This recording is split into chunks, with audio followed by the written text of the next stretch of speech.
செல்வங்களே, காலை வணக்கம். வணக்கம் வணக்கம்.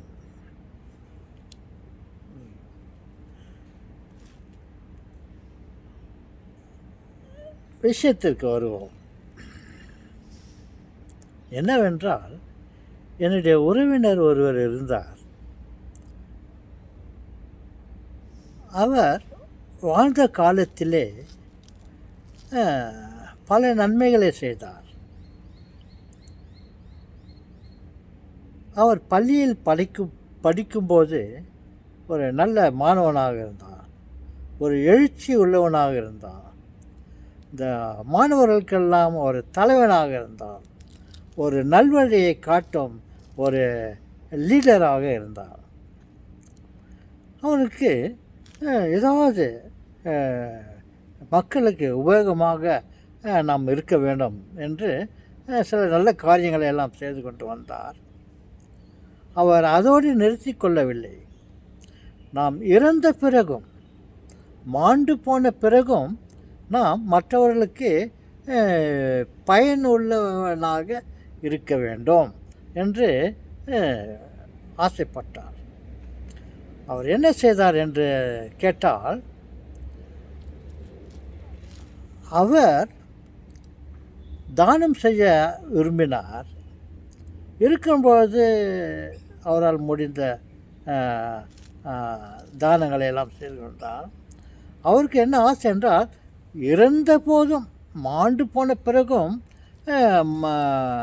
நாம் மற்றவர்களுக்கு உபயோகம் உள்ளவர்களாக இருக்க வேண்டும் என்று நினைத்து என்ன செய்தார் என்றால், அவர் ஒரு உயில் ஒரு வேண்டுகோளை எழுதி வைத்தார். என்ன என்றால், நான் இறந்து போன பிறகு, இருக்கும் பொழுதல்ல, நான் இல்லாத போது, நான் இறந்த போது என் உடலை மண்ணில் புதைக்காதீர்கள், மண்ணில் புதைக்காதீர்களா? அப்படின்னா எரித்து விட வேண்டுமா என்று பலர் நினைத்தார்கள். அவர் அதையும் சொல்லவில்லை. என்னுடைய உடலை ஒரு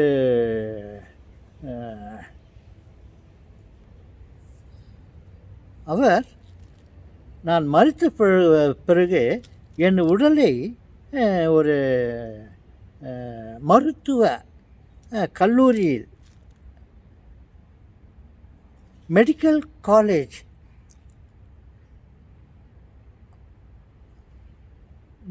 காலேஜுக்கு என்னுடைய உடலை கொடுத்து விடுங்கள். அவர்கள் என் உடலை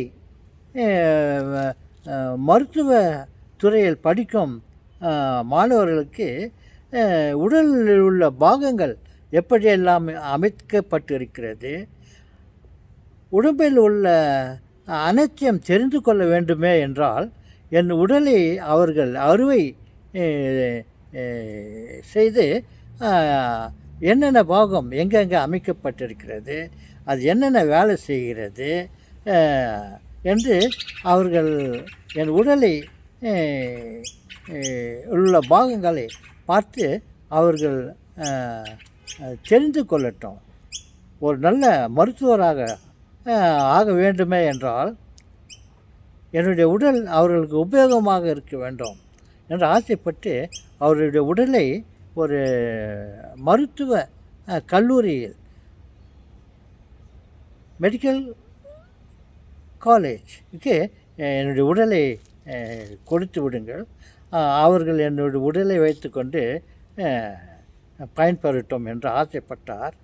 அதேபோல் அவர் இறந்த பிறகு அவருடைய உடலை ஒரு மருத்துவ கல்லூரியில் கொடுத்து விட்டார்கள். பல மருத்துவ மாணவர்கள் அந்த உடலை வைத்து மனித உடலுடைய நிலை எப்படி இருக்கிறது, அது பாகங்கள் எங்கெங்கே எப்படியெல்லாம் அமைக்கப்பட்டிருக்கிறது என்று தெரிந்து கொண்டு அவர்கள் உபயோகித்து கொண்டிருக்கிறார்கள்.